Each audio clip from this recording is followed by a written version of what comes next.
ഞങ്ങളും ക്രൂശിക്കപ്പെട്ട ക്രിസ്തുവിനെ പ്രസംഗിക്കുന്നു. യെശയ്യാ പ്രവാചകന്റെ പുസ്തകം 5-ാം അധ്യായം 26-ാം വാക്യം വായിക്കാം. യെശയ്യാ പ്രവാചകന്റെ പുസ്തകം 5-ാം അധ്യായം 26-ാം വാക്യം. അവൻ ദൂരത്തുള്ള ജാതികൾക്ക് ഒരു കൊടി ഉയർത്തി ഭൂമിയുടെ അറ്റത്ത് നിന്ന് അവരെ ചൂളകുത്തി വിളിക്കും. അവർ ബദ്ധപ്പെട്ട് വേഗത്തിൽ വരും. അവൻ ദൂരത്തുള്ള ജാതികൾക്ക് ഒരു കൊടി ഉയർത്തി ഭൂമിയുടെ അറ്റത്ത് നിന്ന് അവരെ ചൂളകുത്തി വിളിക്കും. അവർ ബന്ധപ്പെട്ട് വേഗത്തിൽ വരും. അടുത്ത് വീണ്ടും അതിന് തൊട്ട് മുമ്പ് ഉള്ള ഭാഗം വായിച്ചാൽ കുറച്ചുകൂടി ലളിതമായിരിക്കും. 25-ാം വാക്യം മുതൽ. അത് നിമിത്തം യഹോവയുടെ കോപം തൻ്റെ ജനത്തിൻ്റെ നേരെ ജ്വലിക്കും. ദൈവത്തിൻ്റെ കോപം മനുഷ്യൻ്റെ പാവം നിമിത്തം അവൻ്റെ നേരെ ജ്വലിക്കും. അവൻ അവരുടെ നേരെ കൈനീട്ടി അവരെ ദണ്ഡിപ്പിക്കും. ദൈവം അവരുടെ നേരെ കൈനീട്ടി അവരെ ദണ്ഡിപ്പിക്കും. അപ്പോൾ മലകൾ വിറയ്ക്കുകയും അവരുടെ ശവങ്ങൾ വീഥികളുടെ നടുവിൽ ചവറുപോലെ ആയിത്തീരുകയും ചെയ്യും. ഇതെല്ലാം കൊണ്ടും അവൻ്റെ കോപം അടങ്ങാതെ അവൻ്റെ കൈ ഇനിയും നീട്ടിയിരിക്കും. ഇതെല്ലാമായിട്ടും ദൈവത്തിൻ്റെ കോപം അടങ്ങുന്നില്ല, അവൻ്റെ കൈ അവരുടെ നേരെ നീട്ടിയിരിക്കും.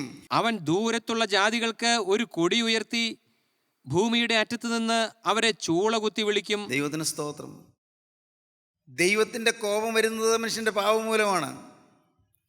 ആദിമകാലത്ത് നോഹയുടെ കാലത്ത് ദൈവകോപം ജനത്തിൻ്റെ മേൽ വന്നു. ദൈവകോപം കാരണം മനുഷ്യർ പാവികളായി തീർന്നുപോയി. എത്രമാത്രം അനുഗ്രഹങ്ങളെക്കൂടെ ലഭിച്ചിട്ടും അവർ പാവികളായി തീർന്നു. വഷളത്വത്തിലേക്ക് ഹീനമായ ജീവിതത്തിലേക്ക് പോയി. ഇമ്മൊറാലിറ്റി, അസാൻമാർഗീയത്വം അവിടെ നടമാടി. അശുദ്ധി ദേശത്തെല്ലാം പരന്നു. അവിടെ സ്ത്രീജനങ്ങളും പുരുഷന്മാരും അവർ ഏറ്റവും ഹീനമായ ജീവിതത്തിലേക്ക് വഴിതെറ്റിപ്പോയി. തിന്മയും അശുദ്ധിയും അക്രമവും ഭിന്നതയും എല്ലാം വളർന്നു വന്നപ്പോൾ ആ ദേശത്ത് ദൈവത്തിൻ്റെ കോപം ജ്വലിച്ചു. ഭൂമി അശുദ്ധി കൊണ്ട് വഷളായിപ്പോയി. മനുഷ്യൻ്റെ അശുദ്ധി കൊണ്ട് വഷളായിപ്പോയി. ഭൂമി വഷളായിപ്പോയി. വഷളെന്നാണ് വേദപുസ്തകം പറയുന്നത്. എന്നാൽ അന്ന് ജീവനുള്ള ദൈവം തീരുമാനിച്ചു ഈ ഭൂമിയെ കഴുകിയെടുക്കണമെന്ന്, ഭൂമിയെ മുഴുവൻ കഴുകിയെടുക്കണമെന്ന്. അങ്ങനെയാണ് ദൈവം ജലപ്രളയം അയച്ചത്. ജലപ്രളയം ഒന്നും യാദൃശ്യമല്ല, എല്ലാം കഴുകിയെടുക്കാൻ ദൈവം ആഗ്രഹിക്കുകയായിരുന്നു. ഒരു വിശുദ്ധ തലമുറ ഉണ്ടാകാൻ ദൈവം ആഗ്രഹിക്കുകയായിരുന്നു. വിശ്വാസികളുടെ കൂട്ടം ഉണ്ടാകുവാൻ ദൈവം ആഗ്രഹിക്കുകയായിരുന്നു. ഈ ഭൂമി മുഴുവൻ കഴുകിയെടുക്കുവാൻ വേണ്ടി ജലപ്രളയം അയച്ചു. ജലപ്രളയം. പക്ഷേ ഈ വലിയ പ്രളയം വരുന്നതിന് മുൻപ് ദൈവം മുന്നറിയിപ്പ് കൊടുത്തു. എന്താണ് മുന്നറിയിപ്പ്? ഇവിടെ ഈ ഭൂമിയിൽ മഴ പെയ്യും. മഴയെന്ന് പറഞ്ഞാൽ എന്താണ് അവർക്ക് അറിഞ്ഞുകൂടാ, ജനത്തിന് അറിഞ്ഞുകൂടാ. നോഹ വിളിച്ചു പറഞ്ഞു, നിങ്ങൾ കേട്ടിട്ടില്ലേ മഴ പെയ്യും? ഞങ്ങൾ കേട്ടിട്ടില്ല. എന്നാൽ അങ്ങനെ ഒരു കാര്യം ഉണ്ടാകും. ആകാശത്ത് നിന്ന് ഭൂമിയിലേക്ക് മഴവെള്ളം ദുരിത വീണുകൊണ്ടിരിക്കും. ഈ ഭൂമിയിൽ നിന്ന് ഉണങ്ങിക്കിടക്കുന്ന ഭൂമി വെള്ളം കൊണ്ട് മെത്തും. ഈ ഭൂമിയിൽ എല്ലായിടവും വെള്ളത്തിനടിയിലാകും. സമുദ്രവും ഭൂമിയും വേർതിരിച്ച് കാണാൻ പറ്റാത്ത വിധത്തിൽ എല്ലായിടത്തും വെള്ളം നിറയും. നിങ്ങൾ രക്ഷപ്പെടണമെങ്കിൽ ഇപ്പോൾ നിങ്ങൾക്ക് പോംവഴി പറഞ്ഞു തരാം. ദൈവം അങ്ങനെ ഒരു കരുണ കാണിച്ചിട്ടുണ്ട്. ഒരു പോംവഴിയുണ്ട്. ഞാനൊരു പെട്ടകം എടുത്തുകൊണ്ടിരിക്കുകയാണ്. ദൈവകൽപ്പന പ്രകാരമാണ് പെട്ടകം പണിയുന്നത്. ഈ പെട്ടകത്തിലേക്ക് കയറിക്കൊള്ളുവീൻ. നോഹ ജനത്തെ ആഹ്വാനം ചെയ്തു. ജനം ഒട്ടും വിശ്വസിച്ചില്ല. കാരണം മഴയെന്നുള്ള ഒരു കാര്യം ഇതുവരെയും കണ്ടിട്ടില്ല. ഭൂമിയിൽ മഴ പെയ്തിട്ടില്ല. അതുവരെയും മഴ പെയ്തിട്ടില്ല. ഇപ്പോഴാണ് നോഹ പറയുന്നത്. അതുവരെയും കാണാത്ത കാര്യത്തെക്കുറിച്ചാണ് നോഹ പറയുന്നത്. ഭൂമിയിൽ മഴ പെയ്യും. മഴയെന്ന ഒരു അത്ഭുത കാര്യം നിങ്ങൾ കാണാൻ സാധിക്കും.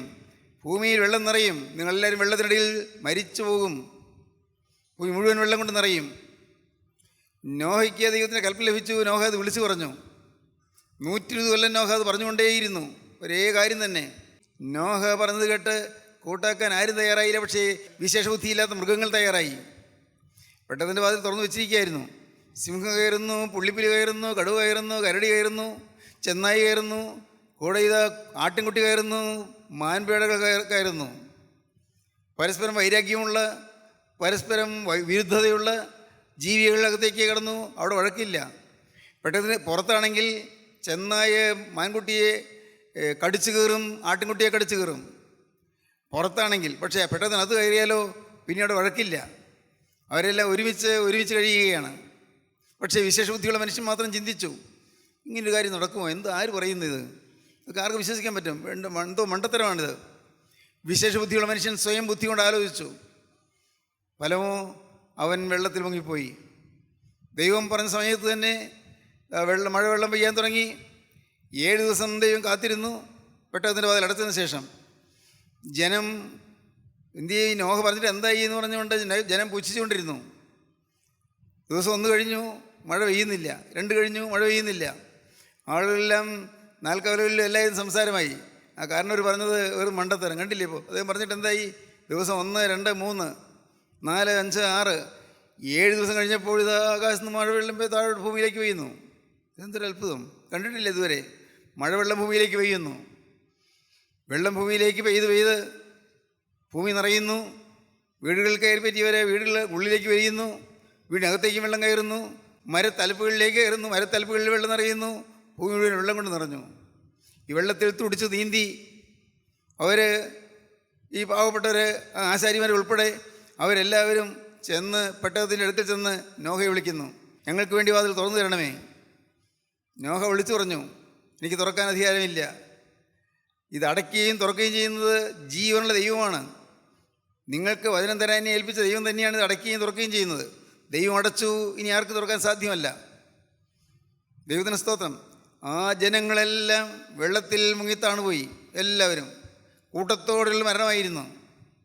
ഗ്ലിംസസ് ഓഫ് വേൾഡ് ഹിസ്റ്ററി എന്ന് പറയുന്ന പുസ്തകത്തിൽ പണ്ഡിറ്റ് ജവഹർലാൽ നെഹ്റു ഇതിനെക്കുറിച്ച് പറഞ്ഞിട്ടുണ്ട്. പണ്ഡിറ്റ്ജി പറഞ്ഞത് ഒരു അച്ഛൻ മകൾക്ക് അയച്ച് കഴുത്തുകൾ എന്ന പേരിൽ മലയാളത്തിലുണ്ട്. അതിൽ പറഞ്ഞിരിക്കുന്നത് ഒരു വലിയ പ്രളയം ഉണ്ടായി എന്നാണ്. ആ പ്രളയത്തിന് ശേഷമാണ് മെഡിറ്ററേനിയൻ കടൽ ഉണ്ടായതെന്ന്. ആഫ്രിക്കയെയും യൂറോപ്പിനെയും വേർതിരിക്കുന്ന മെഡിറ്ററേനിയൻ സീ ഉണ്ടായത് ഈ വലിയ ജലപ്രളയത്തിന് ശേഷമാണ്. അന്ന് വലിയ ജലപ്രളയം ഉണ്ടായി, ഭൂമിയെ മുഴുവൻ കഴുകിയെടുക്കുകയായിരുന്നു. ദൈവത്തിന് സ്തോത്രം. ദൈവത്തിൻ്റെ വചനം വ്യക്തമായി പറഞ്ഞു, നിങ്ങൾ രക്ഷപ്പെടുവീനെന്ന്. രക്ഷപ്പെടുവാൻ അവസരം ഒരുക്കി. യെശയ്യാ പ്രവാചകനോട് പറയുന്നത് ഈ കൊടി എന്തിനെ കാണിക്കുന്നു? ദൈവകോപത്തിൻ്റെ കൊടിയാണ്, ന്യായവിധിയുടെ കൊടിയാണ്. ന്യായവിധിയുടെ കൊടി. ആ വാക്യങ്ങൾ ഒന്നുകൂടി വായിച്ചാൽ നിങ്ങൾക്ക് ഒന്നുകൂടി മനസ്സിലാകും. 25-ാം വാക്യം മുതൽ. അത് നിമിത്തം യഹോവയുടെ കോപം തൻ്റെ ജനത്തിൻ്റെ നേരെ ജ്വലിക്കും. അവൻ അവരുടെ നേരെ കൈനീട്ടി അവരെ ദണ്ഡിപ്പിക്കും. അപ്പോൾ മലകൾ വിറയ്ക്കുകയും അവരുടെ ശവങ്ങൾ വീഥികളുടെ നടുവിൽ ചവറുപോലെ ആയിത്തീരുകയും ചെയ്യും. ഇതെല്ലാം കൊണ്ടും അവൻ്റെ കോപം അടങ്ങാതെ, ഇതെല്ലാം ഇങ്ങനെ ആപത്തുകൾ അനർത്ഥങ്ങളെല്ലാം വന്നിട്ട് ദൈവത്തിൻ്റെ കോപം അടങ്ങാതെ അവൻ്റെ കൈ ഇനിയും നീട്ടിയിരിക്കും. ദൈവത്തിൻ്റെ കൈ ഇനിയും നീട്ടിയിരിക്കും. അവൻ ദൂരത്തുള്ള ജാതികൾക്ക് ഒരു കൊടി ഉയർത്തി. ദൂരത്തുള്ള ജാതികൾക്ക് ഒരു കൊടി ഉയർത്തി. ജാതികൾക്ക് നേരെ ഒരു കൊടി ഉയർത്തി. ന്യായവിധിയുടെ കൊടി ഉയർത്തി. ഭൂമിയുടെ അറ്റത്ത് നിന്ന് അവരെ ചൂളകുത്തി വിളിക്കും. ഭൂമിയുടെ അറ്റത്ത് നിന്ന് അവരെ ചൂളകുത്തി വിളിക്കും. എല്ലാവരെയും ചൂളകുത്തി വിളിക്കും. എല്ലാവരും വരികയാണ് വലിയൊരു നാശത്തിന് വേണ്ടി, വലിയൊരു അനർത്ഥത്തിന് വേണ്ടി. ന്യായവിധി ദിവസത്തേക്ക്, ന്യായവിസ്താര സ്ഥലത്തേക്ക് എല്ലാവരെയും ചൂളകുത്തി വിളിക്കുകയാണ്. എല്ലാവരെയും വിളിക്കുകയാണ് ന്യായവിധിയിലേക്ക്. വെളിപ്പാട് ദിവസം 20-ാം അധ്യായം 11-ാം വാക്യം വായിക്കുമ്പോൾ കാണാം, ആബാലവൃത്തം എല്ലാവരും വന്നു ചേരുമെന്ന്. ന്യായാസനത്തിലേക്ക് ആബാലവൃത്തം, ബാലന്മാരും വൃത്തന്മാരും എല്ലാം. ഞാൻ വലിയൊരു വെള്ള സിംഹാസനവും അതിലൊരുത്തൻ ഇരിക്കുന്നതും കണ്ടു. അവന്റെ സന്നിധിയിൽ നിന്ന് ഭൂമിയും ആകാശവും ഓടിപ്പോയി. നിത്യനായ ദൈവത്തിന്റെ സിംഹാസനത്തിന് മുമ്പിൽ നിന്ന് ഭൂമിയും പോയി, ആകാശവും പോയി, എല്ലാം ഓടിപ്പോയി. അവയെ പിന്നെ കണ്ടില്ല.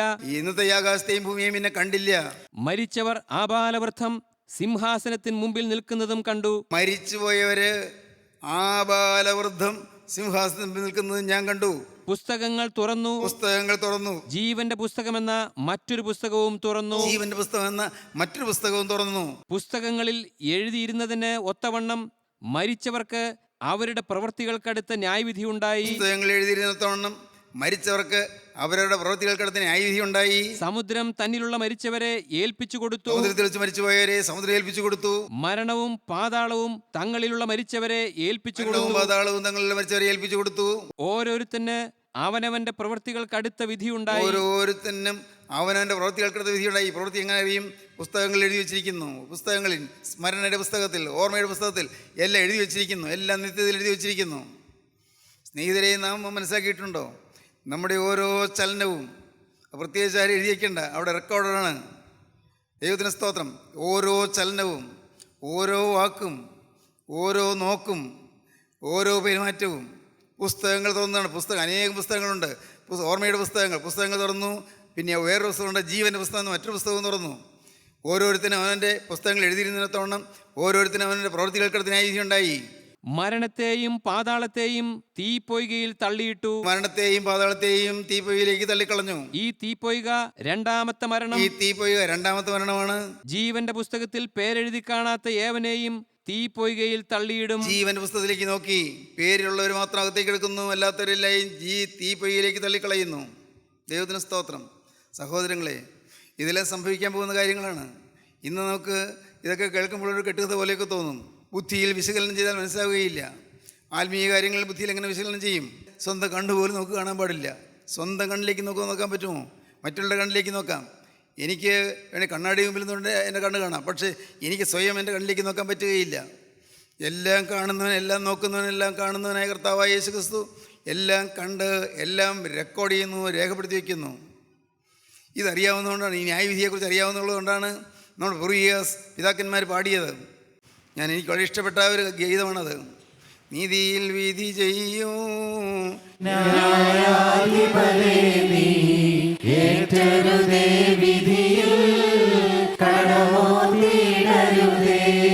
നീതിയിൽ വിധി ചെയ്യൂ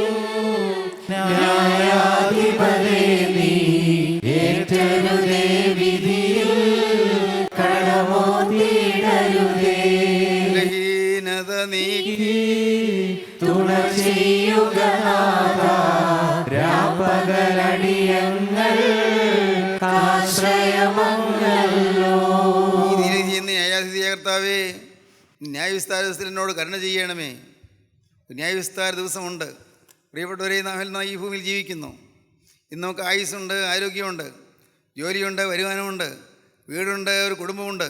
ശരി, അതില്ലെങ്കിൽ പോകട്ടെ, വാടക വീട്ടിലാണ് കിടക്കുന്നത്, അതല്ലെങ്കിൽ വരുമാനമൊന്നും ഇല്ല, അർത്ഥപഠനിക്കാരാണ്. ശരി, എന്നാൽ പോലും പ്രിയപ്പെട്ടവരെ, ഇന്നത്തെ ഈ ജീവിതം കഴിഞ്ഞൊരു ദിവസം നാം മരിക്കും.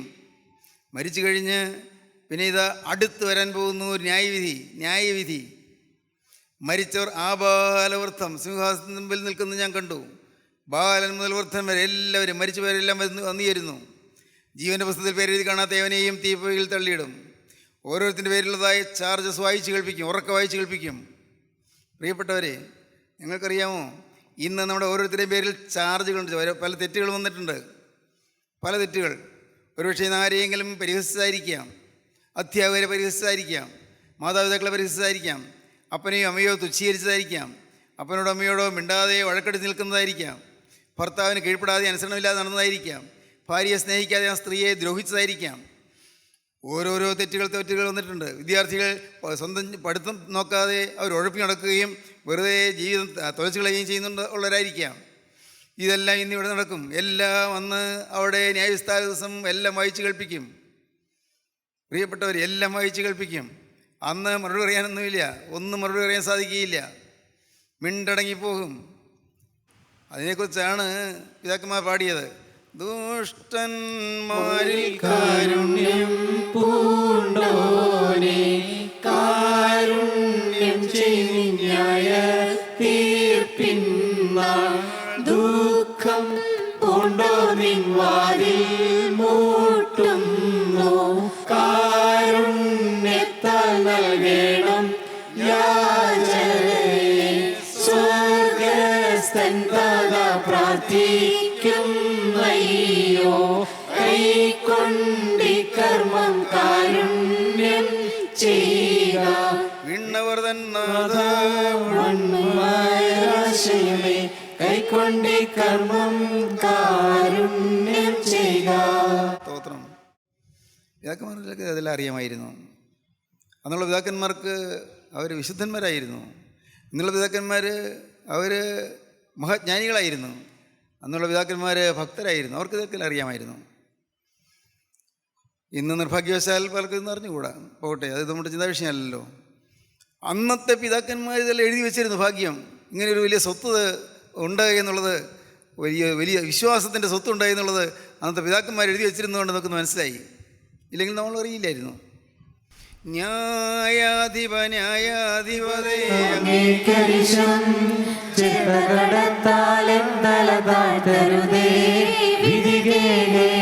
മോചനയോഗ്യതയില്ലെങ്കിലും എന്നിലിരിക്കും നിന്തിരുമയും രക്തവുമോർത്തെന്മേൽ കൃപ ചെയ്യുക സ്നേഹാകൂപ്പി പിഴപോക്കി നിന്മേരുതിരങ്ങൾ ഇരമൊടു കരുണാമയ ഈശോ മമ നൽകുക മുക്തി. ന്യായാധിപതിയായ കർത്താവേ, ന്യായവിസ്താര ദിവസത്തിൽ ഞങ്ങളോട് കരുണ ചെയ്യണമേ. മോചനത്തിന് യോഗ്യതയില്ല, എനിക്ക് മോചനത്തിന് യാതൊരു യോഗ്യതയും അർഹതയില്ല. എങ്കിലും നിൻ്റെ തിരുശരീരവും തിരുരക്തവും എന്നിൽ ഇരിക്കുന്നതുകൊണ്ട് കർത്താവേ, എന്നോട് മനസ്സലിഞ്ഞ് തിരുശരക്തങ്ങളിൽ എന്നിൽ ഇരിക്കുന്നതുകൊണ്ട് നിൻ്റെ തന്നു രുധിരങ്ങളാൽ തിരുശരീരക്തങ്ങളാൽ എനിക്ക് നീ മോചനം തരണമേ. മമ നൽകുക മുക്തി, എനിക്ക് മോചനം തരണമേ, എനിക്ക് മുക്തി തരണമേ. ദൈവത്തിന് സ്തോത്രം. ഒരു ന്യായവിധിയുണ്ട് സഹോദരങ്ങളെ, സംശയിക്കേണ്ട ഒരു ന്യായവിധിയുണ്ട്. ഇന്ന് നിങ്ങൾ കേൾക്കുമ്പോൾ നിങ്ങൾ വിശ്വാസം വരുന്നില്ലെങ്കിൽ നിങ്ങളിത് അനുഭവിക്കും, നേരിട്ട് അനുഭവിക്കും. എനിക്ക് നല്ല നല്ല കൃത്യമായി ഉറപ്പോടെ ഞാൻ പറയുന്നത്, നിങ്ങൾ മരിക്കാൻ കിടക്കുമ്പോൾ മിക്കവാറും ചിലപ്പോൾ നിങ്ങൾ ബോധം കിടക്കുകയായിരിക്കും, അല്ലെങ്കിൽ നിങ്ങൾ വായു വിളിച്ചുകൊണ്ട് കിടക്കുകയായിരിക്കും. മരിക്കാൻ കിടക്കുമ്പോൾ അടുക്കളവർ വന്ന് പേര് വിളിക്കും, മിണ്ടുന്നില്ല, കാരണം ബോധം മറഞ്ഞു പോയി എന്നറിയാം. പക്ഷേ ബോധം മറഞ്ഞു പോയിട്ടില്ല. ആ സമയത്ത് അവിടെ ചില കാഴ്ചകൾ കണ്ടുകൊണ്ട് കിടക്കുകയാണ്. മരിക്കുന്നയാൾ ചില കാഴ്ചകൾ, ഏതാ തൻ്റെ ജീവിതത്തിൽ നിന്ന് പോയ ഓരോരോ പാപങ്ങൾ, ഓരോരോ അകൃത്യങ്ങളെല്ലാം, അയ്യോ, ഓരോ സമയത്തു നിന്ന് പോയ പാപങ്ങളിൽ അപ്പോൾ കാണുകയാണ്. മറന്നുപോയതും ഓർമ്മയിൽ കിട്ടാത്തതും ഏറ്റു പറഞ്ഞതും ഏറ്റു പറയാത്തതും എല്ലാം തെളിഞ്ഞു വരുന്നു. അപ്പോൾ പേടിച്ചു പോകുന്നു, ഭയന്നു പോകുന്നു. പിശാചുക്കൾ വന്ന് ചേർന്ന് നിൽക്കുന്നു. ഈ ആത്മാവിനെ അപഹരിച്ചുകൊണ്ട് പോകാനായിട്ട് പിശാചുക്കൾ നിൽക്കുന്നു, ദുരാത്മാക്കൾ നിൽക്കുന്നു. അപ്പോഴാണ് ചിലപ്പോൾ ആക്രോശിക്കുകയും പേടിപ്പെടുന്ന വാക്കുകൾ പറയുകയും അയ്യോ എന്ന് പറഞ്ഞ് നിലവിളിക്കുകയും ചെയ്യുന്നത്. അതെല്ലാം കാണുമ്പോൾ ഭൂമിയിൽ ജീവിച്ചിരിക്കുന്നവർ വിചാരിക്കും ഏതോ പ്രയാസം കൂടുകയാണ് എന്നൊക്കെ വിചാരിക്കും. പക്ഷേ ഈ ഘോരമായ പാവങ്ങളൊക്കെയും നിരന്ന് നിൽക്കുന്നു. ഓരോ പാവവും അയ്യോ, ഇതൊന്നും എൻ്റെ ജീവിതത്തിലുണ്ടല്ലോ, ഇനി ഞാൻ എന്തു വേണ്ടു, ഇതെല്ലാം മോചനം കിട്ടേണ്ടതായ സമയം കഴിഞ്ഞു പോയല്ലോ, ലേറ്റായിപ്പോയല്ലോ, അയ്യോ ഞാൻ അനുഭവിക്കാൻ ലേറ്റായി പോയല്ലോ. ദൈവത്തിന് സ്തോത്രം. ഒരിക്കൽ മരിക്കുകയും പിന്നെ ന്യായവിധിയും മനുഷ്യർക്ക് നിയമിച്ചിരിക്കുന്നു. ഇബ്രാഹിം 9:28. ഒരിക്കൽ മരിക്കും, ഒരു ദിവസം മരിക്കും, പിന്നെയോ പിന്നെ ന്യായവിധി. ഒരിക്കൽ മരിക്കുകയും പിന്നെ ന്യായവിധിയും മനുഷ്യർക്ക് നിയമിച്ചിരിക്കയാൽ ക്രിസ്തുവും അങ്ങനെ തന്നെ അനേകരുടെ പാപങ്ങളെ ചുമപ്പാൻ ഒരിക്കൽ അർപ്പിക്കപ്പെട്ടു. ഒരിക്കൽ മരിക്കുകയും പിന്നെ ന്യായവിധിയും മനുഷ്യർക്ക് നിയമിച്ചിരിക്കും. അപ്പോയിൻറ്റഡ് ആണ്. ഒരിക്കൽ മരണം അപ്പോയിൻറ്റഡ് ആണ്. ഒരിക്കൽ മരിക്കുകയും പിന്നെ ന്യായവിധിയും മനുഷ്യർക്ക് നിയമിച്ചിരിക്കയാൽ ന്യായവിധി, മരണം കഴിഞ്ഞാൽ ന്യായവിധി. അതുകൊണ്ടാണ് പത്രോസ് ലേഖനം പറയുന്നത്. പത്രോസിൻ്റെ 1-ാമത്തെ ലേഖനം 1-ാം അധ്യായം 17 വാക്യം വായിക്കാം. 1-ാം അധ്യായം 17 വാക്യം വായിക്കാം. മുഖപക്ഷം കൂടാതെ ഓരോരുത്തൻ്റെ പ്രവൃത്തിക്ക് തക്കവണ്ണം ന്യായം വിധിക്കുന്നവനെ നിങ്ങൾ പിതാവെന്ന് വിളിക്കുന്നുവെങ്കിൽ നിങ്ങളുടെ പ്രവാസകാലം ഭയത്തോടെ കഴിപ്പിൻ. പക്ഷം കൂടാതെ ഓരോരുത്തരും അവൻ്റെ പ്രവൃത്തിക്ക് തക്കവണ്ണം ന്യായം വിധിക്കുന്നവനെ നിങ്ങൾ പിതാവെന്ന് വിളിക്കുന്നുവെങ്കിൽ നിങ്ങളുടെ പ്രവാസകാലം ഭയത്തോടെ കഴിപ്പീൻ. ഇത്ര ഗൗരവമേറിയ ശാസനയാണത്. മുഖപക്ഷമില്ല. മുഖപക്ഷം കൂടാതെ ഓരോരുത്തരും അവനവൻ്റെ പ്രവൃത്തിക്ക് തക്കവണ്ണം ന്യായം വിധിക്കുന്നവനെ നിങ്ങൾ പിതാവെന്ന് വിളിക്കുന്നുവെങ്കിൽ നിങ്ങളുടെ പ്രവാസകാലം ഭയത്തോടെ കഴിപ്പീൻ. പത്രോസിലെ എഴുതിയ 1-ാമത്തെ ലേഖനം 4-ാം അധ്യായം 5-ാം വാക്യം വായിക്കാം. ജീവികളെയും മരിച്ചവരെയും ന്യായം വിധിപ്പാൻ ഒരുങ്ങിയിരിക്കുന്നവന് അവർ കണക്ക് ബോധിപ്പിക്കേണ്ടി വരും. ജീവികളെയും മരിച്ചവരെയും ന്യായം വിധിപ്പാൻ ഒരുങ്ങിയിരിക്കുന്ന നിത്യനായ ദൈവത്തിന് അവർ കണക്ക് ബോധിപ്പിക്കേണ്ടി വരും. ഒരു ദിവസം കണക്ക് നോക്കും, അക്കൗണ്ട് നോക്കുന്നൊരു ദിവസമുണ്ട്, ന്യായവിസ്താര ദിവസം. കണക്ക് നോക്കും, കണക്ക് ബോധിപ്പിക്കേണ്ടി വരും. ദൈവത്തിന് സ്തോത്രം. പ്രിയപ്പെട്ടവരെ, വീണ്ടും വായിക്കാം. റോമർ ലേഖനം 2-ാം അധ്യായം 6-ാം വാക്യം. റോമർ എഴുതിയ ലേഖനം 2-ാം അധ്യായം 6-ാം വാക്യം. അവൻ ഓരോരുത്തന് അവനവൻ്റെ പ്രവൃത്തിക്ക് തക്ക പകരം ചെയ്യും. ഓരോരുത്തരും അവനവൻ്റെ പ്രവൃത്തിക്ക് തക്കവണ്ണം പകരം ചെയ്യും. ഇന്ന് കൃപയുടെ കാലമാണ്. ഇന്ന് കൃപാസനം ഒരുക്കിയിരിക്കുകയാണ്. ഇന്ന് കൃപയുടെ നാഥൻ എഴുന്നള്ളി വന്നിരിക്കുകയാണ്. ഇന്ന് ഏത് ഭാവിക്കും അടുത്തു വരാം. അവൻ്റെ പാപങ്ങൾ അവൻ തന്നെ തിരിച്ചറിഞ്ഞുകൊണ്ട് ഓരോ പാപത്തെ ഓർത്ത് അനുഭവിച്ചുകൊണ്ട് എണ്ണി പറഞ്ഞുകൊണ്ട് കർത്താവിന് മുമ്പിലേക്ക് ചെല്ലാം. അപ്പോൾ ആ പാപത്തിൻ്റെ ലിസ്റ്റ് കർത്താവിൻ്റെ കയ്യിലുണ്ട്. നിങ്ങൾ പറഞ്ഞില്ലെങ്കിലും പറഞ്ഞാലും ആ ലിസ്റ്റ് കർത്താവിൻ്റെ കയ്യിലുണ്ട്. പാപങ്ങളുടെ അകൃത്യങ്ങളുടെ ലിസ്റ്റ്, കടച്ചീട്ട്. അത് കർത്താവ് എന്ത് ചെയ്യുമെന്നോ നിങ്ങൾ അനുതാപത്തോടെയാണ് ഏറ്റു പറഞ്ഞതെങ്കിൽ ആ കടച്ചീട്ട് കർത്താവ് കീറിക്കളയും. കൊലോസ്യ ലേഖനം 2-ാം അധ്യായം വായിക്കുമ്പോൾ കാണാം. ഞാൻ വിശദീകരിക്കാൻ സമയമെടുക്കുന്നില്ല. ആ കടച്ചീട്ട് ഇപ്പോൾ നിങ്ങൾ അനുതാപത്തോടെ വന്ന് കർത്താവിനോട് ഏറ്റു പറയുമെങ്കിൽ എല്ലാം കീറിക്കളയും. കടച്ചീട്ട് കർത്താവ് കുരിശിന്മേൽ തറയ്ക്കും. യേശുക്രിസ്തു കുരിശിൽ തറച്ച് യേശുക്രിസ്തു വധിക്കപ്പെട്ടതുപോലെ ഈ എൻ്റെ പാപങ്ങൾ, എൻ്റെ കടങ്ങൾ, എൻ്റെ തെറ്റുകൾ എല്ലാം ആ ലിസ്റ്റ് കർത്താവ് എടുത്ത് അവിടെ ക്രൂശിൽ തറച്ചിട്ട് എനിക്ക് മോചനം തരും. അപ്പോൾ പിന്നെ ഓർമ്മയുടെ പുസ്തകത്തിൽ അതൊന്നും കാണുകയില്ല, പാവങ്ങളൊന്നും കാണുകയില്ല, എല്ലാം ക്ഷമിച്ച് കിട്ടി. നിത്യത്തിലേക്ക് ചെല്ലുമ്പോൾ, ന്യായവിസ്താര സ്ഥലത്ത് ചെല്ലുമ്പോൾ പുസ്തകം തുറക്കുമ്പോൾ ഒരു തെറ്റും കാണാനില്ല. ജീവൻ്റെ പുസ്തകം തുറക്കുമ്പോൾ എൻ്റെ പേരവിടെ കാണും. ഭാഗ്യം. ജീവൻ്റെ പുസ്തകത്തിൽ പേരെഴുതി കാണാത്ത ഏവനെയും തീപ്പൊയ്യിൽ തള്ളിയിടും, തീപ്പൊയ്യിലേക്ക് തള്ളിയിടും. ജീവൻ്റെ പുസ്തകത്തിൽ പേര് വേണം. സഹോദരങ്ങളെ, ഇതെല്ലാം നിങ്ങൾക്ക് അറിയാവുന്ന കാര്യങ്ങളല്ലേ? എല്ലാം അറിയാമല്ലോ. ദൈവത്തിന് സ്തോത്രം. ഞാൻ ഇതൊക്കെ വാക്യങ്ങൾ വായിക്കുമ്പോൾ ഞാൻ ഞെട്ടിപ്പോകുന്നു. ഞാൻ കർത്താവിൻ്റെ വചനം പ്രസംഗിക്കുന്ന മനുഷ്യനാണ്. ജീവിതം അതിനുവേണ്ടി ഒഴിഞ്ഞു വെച്ചിരിക്കുകയാണ്.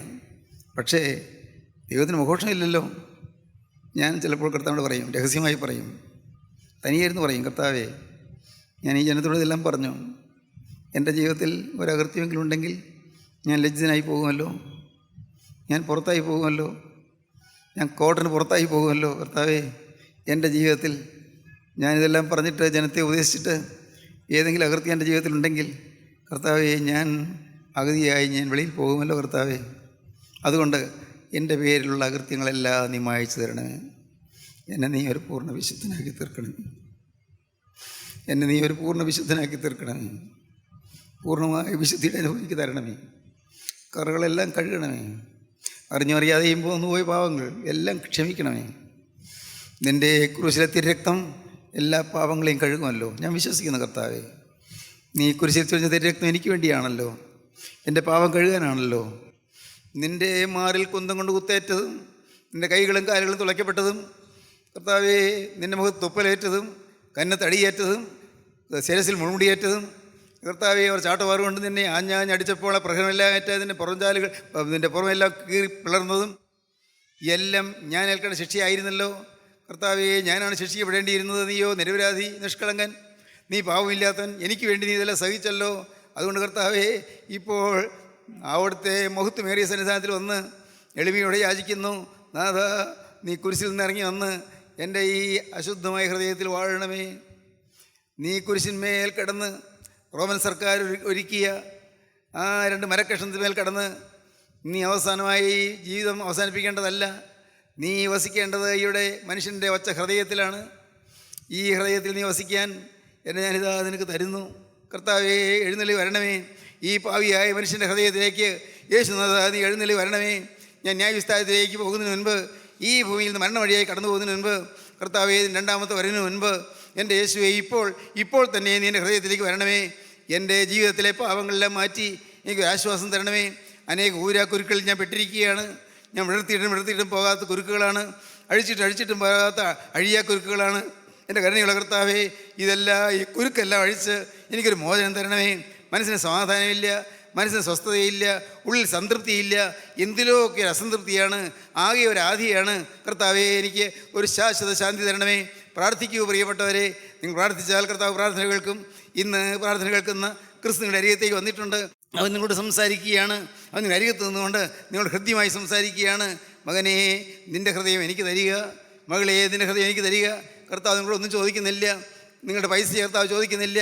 പൈസ കർത്താവ് സംഭാവന ചോദിക്കുന്നില്ല. ദൈവത്തിന് സ്തോത്രം. അതുകൊണ്ട് ഞങ്ങളും സംഭാവന ചോദിക്കുകയില്ല, ഞങ്ങളും പൈസ സമാഹരിക്കുകയില്ല.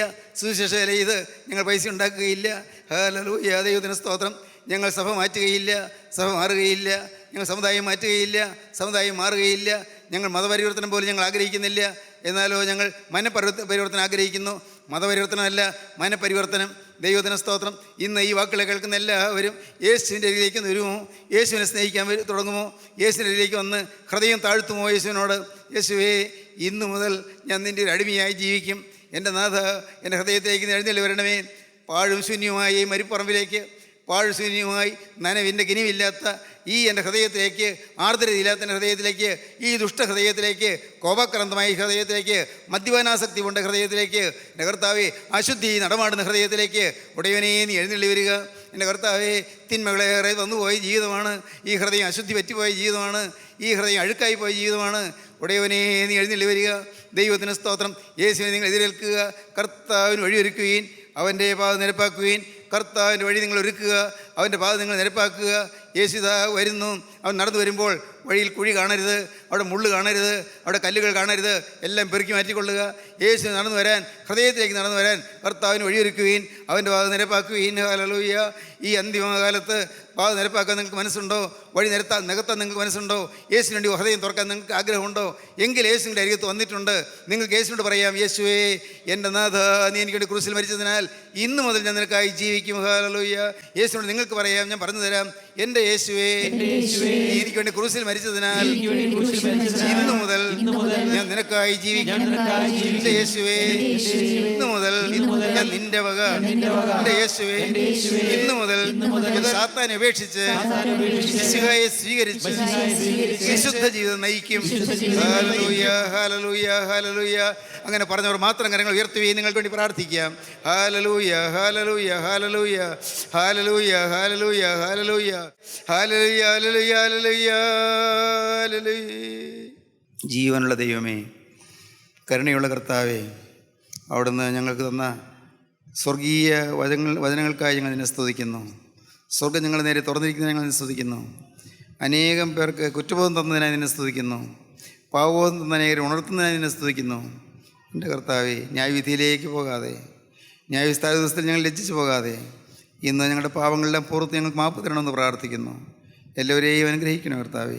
അവിടുന്ന് രണ്ടാമത് വരുമ്പോൾ, മിശിഹ നിരായത്വം പ്രാപിച്ചു വരുമ്പോൾ ഞങ്ങളെക്കൂടി നീ ഓർത്തുകൊള്ളണമേ നിങ്ങൾ യാചിക്കുന്നു. കർത്താവേ, അവിടുന്ന് ഞങ്ങളെ അനുഗ്രഹിക്കണം. ഇന്ന് വന്നിരിക്കൊണ്ടിരിക്കുന്ന ജനത്തെ എല്ലാം അവിടുന്ന് അനുഗ്രഹിച്ച് സമാധാനമുള്ളവരാക്കി, ആശ്വാസമുള്ളവരാക്കി പറഞ്ഞയക്കണമേ. യേശു ക്രിസ്തുവിൻ്റെ രാജകീയ നാമത്തിൽ പ്രാർത്ഥിക്കുന്നവരുടെ കേൾക്കണം പിതാവേ. ആമീൻ. ഹല്ലേലൂയ.